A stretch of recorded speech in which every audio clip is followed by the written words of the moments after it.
Assalamualaikum warahmatullahi wabarakatuh. Perkenalkan, nama saya Naila Kamila dengan NIM 64241444 dari kelas 1D Manajemen. Di sini saya akan mempresentasikan tugas video mata kuliah Pengantar Teknologi Informasi dan Komunikasi tentang dampak positif dan negatif informasi dan teknologi. Pertama ada teknologi informasi dan komunikasi. Teknologi informasi dan komunikasi atau disingkat dengan TIK adalah semua teknologi yang berhubungan dengan penanganan informasi dalam bahasa Inggris. TIK disebut dengan Information and Communication Technology. Manfaat TIK memungkinkan seseorang untuk mengakses berbagai jenis informasi seperti berita, pengetahuan, hingga ilmu pengetahuan melalui internet.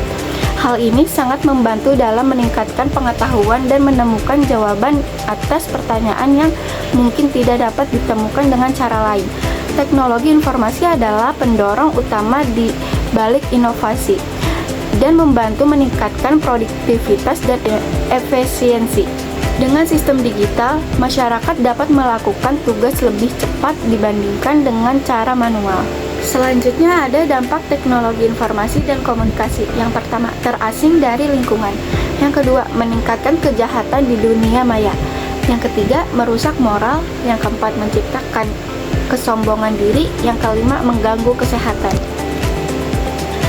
Selanjutnya itu ada bidang pendidikan. Bidang pendidikan terbagi menjadi dua dampak. Yang pertama, dampak positif. Dampak positif yang pertama itu ada informasi yang dibutuhkan akan semakin cepat dan mudah diakses. Yang kedua, banyaknya variasi dengan orang lain tanpa bertemu. Yang ketiga, pembelajaran menjadi efektif dan menarik. Yang keempat, sistem administrasi pada sebuah lembaga pendidikan akan semakin mudah dan lancar karena penerapan sistem TIK. Yang kedua, ada dampak negatif.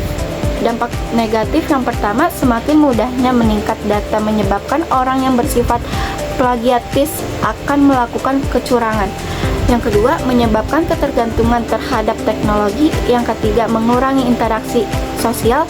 Yang keempat, kemampuan berpikir dan fokus terganggu. Selanjutnya ada bidang sosial budaya. Yang pertama, dampak positif mempermudah mobilitas masyarakat, sosialisasi kebijakan pemerintah dapat lebih cepat disampaikan kepada masyarakat, tumbuhnya sikap percaya diri dan motivasi tinggi, adanya share budaya antar daerah.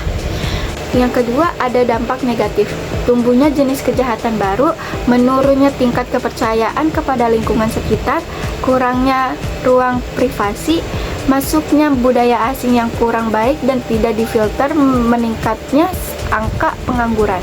Selanjutnya itu ada bidang perniagaan dan perdagangan. Yang pertama, dampak negatif, mendorong tindakan konsumtif dan pemborosan dalam masyarakat, menambah angka pengangguran karena tenaga manusia banyak yang digantikan dengan mesin-mesin. Yang kedua, ada dampak positif, membuka peluang bisnis baru, terjadinya industrialisasi, pertumbuhan ekonomi yang semakin tinggi, menjamunya bisnis berbisnis internet. Pembeli dapat menghemat waktu dan biaya transportasi dalam berbelanja. Selanjutnya itu ada bidang pemerintah. Yang pertama, dampak positif, mendorong tumbuhnya proses demokratis, meningkatkan kualitas dan kuantitas layanan publik, meningkatkan layanan kepada masyarakat, meningkatkan hubungan antara pemerintah dengan dunia usaha. Yang kedua, ada dampak negatif, penggunaan persenjataan canggih untuk menyerang pihak lain demi kekuasaan dan kekayaan suatu negara. Terorisme yang semakin merajalela, munculnya kejahatan jenis baru, munculnya kejahatan akibat kecanggihan teknologi. Selanjutnya itu ada dampak era revolusi industri.